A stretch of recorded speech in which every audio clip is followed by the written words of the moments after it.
Namaku Wito, aku biasa jualan sayur mayur pakai motor keliling kampung. Hari itu aku dapat pesanan cukup banyak dari seseorang yang ngakunya tinggal di desa Karangjati. Katanya butuh sayur dan bumbu dapur buat acara hajatan. Aku sih nggak curiga, karena pernah dengar nama desa itu, walau belum pernah ke sana. Tapi anehnya, aku nanya-nanya orang sepanjang jalan, banyak yang bilang nggak tahu desa itu di mana. Sampai akhirnya ada seorang bapak tua di warung bilang, "Oh, Karangjati ya? Mas lurus aja ke timur, nanti ketemu jalan kecil yang agak turun, masuk aja situ." Jam 3 sore aku berangkat, dan betul, aku nemu jalan kecil yang katanya turun. Begitu masuk, suasananya langsung berubah. Pohon-pohon makin rapat, udara dingin kayak mau hujan, padahal langit cerah. Aku jalan terus sampai tiba-tiba udah di tengah desa. Desanya sepi. Rumah-rumah tua model zaman dulu berdinding papan, tapi anehnya di tiap rumah kayak ada orang yang mengintip dari balik jendela. Aku nyapa, gak ada yang jawab. Tiba-tiba dari rumah paling ujung keluar ibu-ibu tua pakai kebaya. Dia senyum, tapi senyumnya gak enak dilihat. Kaku, tatapannya kosong. "Kamu Wito ya? Ayo dagangannya taruh sini," katanya sambil nunjuk ke tikar di depan rumah. Aku nurut aja. Selesai naruh barang, aku nanya soal pembayaran. Tapi ibu itu cuma bilang, "Tenang, kamu udah dibayar dengan waktu." Aku bingung, maksudnya gimana Bu? Dia cuma nyengir, gigi-giginya penuh belatung. Aku langsung naik motor, panik. Gas kuputar sekencang mungkin. Tapi jalan keluar tadi udah gak ada. Yang ada cuma hutan lebat dan jalan buntu. Aku muter-muter terus. Semakin lama, langit gak berubah. Gak gelap, gak terang. Kayak sore terus. Aku mulai kelaparan, kehausan. Tapi setiap masuk rumah minta air, orang-orang desa cuma menatap kosong. Bahkan ada satu rumah yang isinya mayat-mayat duduk, kayak boneka. Mereka semua pakai baju daganganku. Hari keberapa aku di situ, aku nggak tahu. Tapi tubuhku mulai lemah. HP nggak ada sinyal. Motor udah kehabisan bensin. Setiap aku tertidur, aku mimpi ibu tua itu bilang, "Kamu dagang kan? Sekarang kamu yang kami dagangkan." Aku ngerti maksudnya sekarang. Setiap orang yang masuk ke desa ini jadi barang buat dipakai. Dan sekarang, aku udah jadi bagian dari desa ini. Jadi kalau kamu dapat pesanan dagang dari desa Karangjati, tolong jangan diantar. Biar aku aja yang tetap di sini. 3 hari aku gak makan, gak minum. Tapi entah kenapa aku gak mati juga. Tubuhku lemah, tapi gak mati. Setiap malam aku dengar suara gamelan dari tengah desa, tapi gak ada yang terlihat keluar rumah. Sampai satu malam, aku memberanikan diri ngintip dari balik jendela rumah tempat aku ngungsi. Di lapangan tengah desa, aku lihat mereka. Warga-warga itu berdiri melingkar, tubuhnya kaku kayak patung, tapi bergerak perlahan. Di tengah-tengah mereka, ibu tua yang pertama kali nyambut aku berdiri sambil bawa kepala kambing yang masih netesin darah. "Ayo, waktunya dia jadi bagian dari kita," bisik ibu itu, dan tiba-tiba semua kepala mereka menoleh ke arahku. Ke arahku, padahal aku ngumpet di balik jendela. Kayak mereka tahu. Kayak mereka bisa lihat meskipun tanpa mata. Aku lari. Tapi bukan lari keluar desa, karena itu percuma. Aku malah lari ke arah satu rumah yang selama ini kelihatan paling rusak.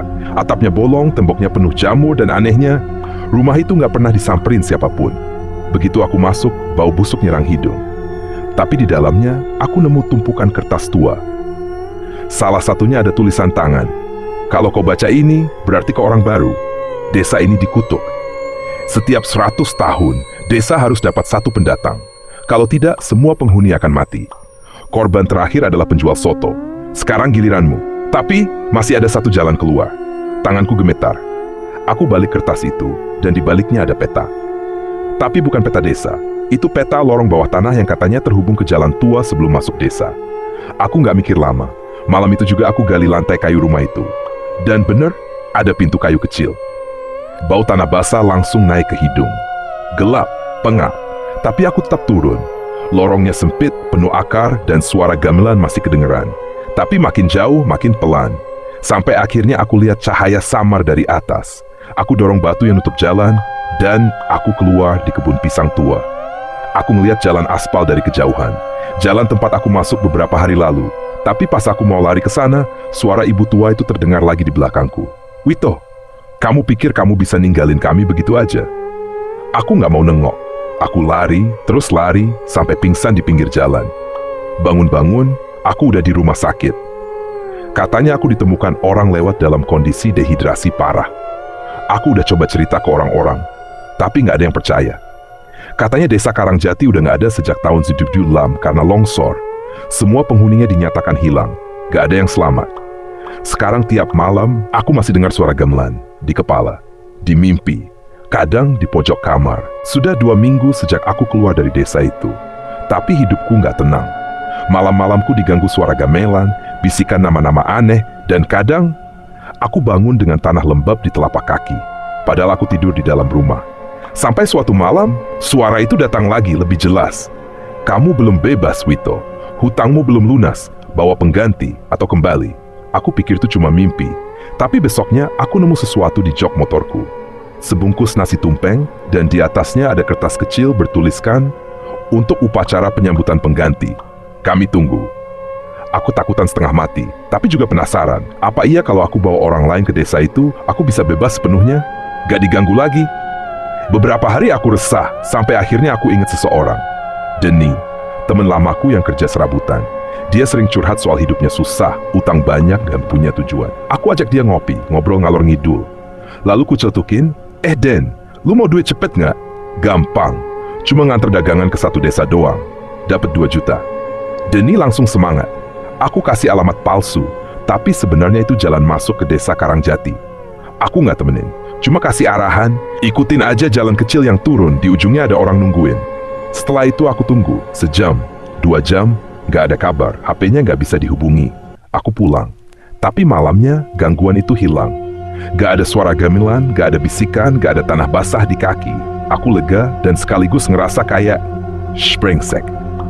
Tapi semua belum berakhir. 2 hari kemudian ada surat lagi di depan pintu rumahku. Tulisan tangan kasar di atas kertas lusuh. Terima kasih, tapi kami lapar lagi. Kami perlu yang lain. Atau kamu kembali. Pilih sekarang. Sekarang aku ngerti ini gak bakal selesai. Desa Karangjati itu kutukan hidup yang haus akan jiwa. Dan aku udah jadi bagian dari lingkarannya. Aku jadi penyambung, penghubung, penjebak. Dan malam ini aku udah punya satu nama lagi buat mereka. Setelah kejadian Denny, hidupku mulai berubah. Aku tidur nyenyak. Dagangan makin laris. Rezeki datang dari arah yang gak disangka. Tapi rasa bersalah tetap ada di hati. Aku tahu ini bukan rezeki. Ini imbalan dari desa terkut itu. Tapi rasa aman itu nggak lama. Malam Jumat, waktu hujan gerimis, suara gamelan itu balik lagi. Lebih keras, lebih dekat. Kayak dari bawah lantai rumah. Lalu terdengar suara tangisan dan jeritan. Jeritan Denny. Aku langsung pingsan malam itu. Pas bangun, aku nemu tulisan di cermin kamar. 1 saja tidak cukup, bawa lagi. Atau istrimu kami ambil. Aku belum nikah. Tapi aku punya adik cewek satu-satunya. Namanya Mira. Dia lagi hamil. Dan malam itu HP-ku bunyi. Mira nangis. Dia bilang tiap malam ngelihat bayangan wanita tua berdiri di pojok kamar sambil bisik-bisik nama desa Karangjati. Itu jadi peringatan terakhir buatku. Aku harus cari pengganti lagi. Akhirnya aku nemu seseorang. Namanya Pak Raji. Orang tua misterius dari pasar yang suka bantu orang, tapi katanya juga bisa ngobatin orang kerasukan. Aku ceritain sebagian kisahku, tapi nggak semua. Ku kasih tawaran untuk ikut aku nganter barang ke desa. Anehnya dia langsung setuju. Bahkan dia cuma bilang, udah lama aku tunggu undangan dari tempat itu. Aku antar dia naik motorku dan masuk ke jalan sempit itu lagi. Hati mulai gak enak. Tapi kali ini aku gak balik sendiri. Aku cuma nyerahin dia ke ibu tua yang sama di desa itu. Ibu itu senyum aneh. Tapi sebelum aku sempat ninggalin tempat itu, Pak Raji ngomong sesuatu. Dengan suara keras dia bilang, dosa kalian sudah penuh. Waktunya dibersihkan. Tiba-tiba desa itu bergetar. Langit jadi merah darah. Warga-warga aneh itu mulai keluar satu-satu, menjerit, terbakar, tubuh mereka meleleh. Ibu tua itu teriak keras sambil lari ke arahku, tapi Pak Raji cuma mengangkat tangannya dan semuanya lenyap. Aku pingsan lagi. Begitu sadar, aku udah di tengah ladang kosong. Gak ada rumah, gak ada jalan masuk, gak ada pohon-pohon rimbun, cuma tanah luas dan rumput tinggi. Desa Karangjati udah hilang. Tapi ada satu hal yang bikin aku gak tenang. Di tangan kiriku ada luka bakar kecil berbentuk lingkaran, dan di telingaku aku masih bisa dengar suara gamelan. Sudah 1 tahun berlalu sejak malam itu. Sejak Pak Raji menghancurkan desa Karangjati. Aku pikir semuanya sudah selesai. Aku pikir kutukan itu berhenti. Tapi ada yang aneh. Sejak kejadian itu, aku mulai sering mimpi berdiri di tengah lapangan, dikelilingi orang-orang yang mukanya kabur. Mereka semua tunduk padaku. Dalam mimpi itu, aku nggak bisa gerak. Tapi aku bisa bicara. Dan setiap kali aku bicara, suara yang keluar bukan suaraku. Itu suara perempuan tua, serak berat seperti ibu tua di desa itu. Lalu satu malam, mimpi itu berubah. Aku berdiri di depan rumah yang rusak, rumah tempat aku nemu peta dulu. Tapi kali ini di dalamnya ada cermin besar. Dan di dalam cermin itu, aku ngelihat diriku sendiri. Tapi bukan Wito. Aku berubah. Rambutku panjang, mataku kosong, wajahku keriput. Aku jadi ibu tua itu. Aku terbangun dengan nafas terengah-engah. Keringat dingin membasahi seluruh badan. Besok paginya aku nemu sesuatu yang bikin darahku berhenti mengalir. Di halaman rumahku yang sekarang aku tinggali sendiri ada sebuah keranjang anyaman tua. Di dalamnya ada bunga 7 rupa, kemenyan, dan kertas lusuh yang bertuliskan selamat. Giliranmu sudah tiba. Penerus harus terus ada. Pilih siapa yang akan kau undang ke desa selanjutnya. Tanganku gemetar. Tapi yang lebih bikin panik, aku tahu siapa yang menaruh keranjang itu. Kupikir kembali. Selama setahun terakhir, aku suka jalan sambil linglung. Pernah nyasar sampai ke pasar jam 3 pagi.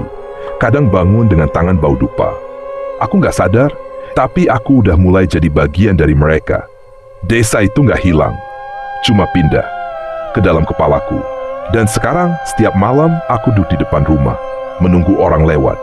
Orang asing yang butuh bantuan. Orang putus asa. Orang yang gampang dikasih iming-iming. Seperti Denny dulu, seperti aku dulu. Karena kutukan ini harus terus berjalan.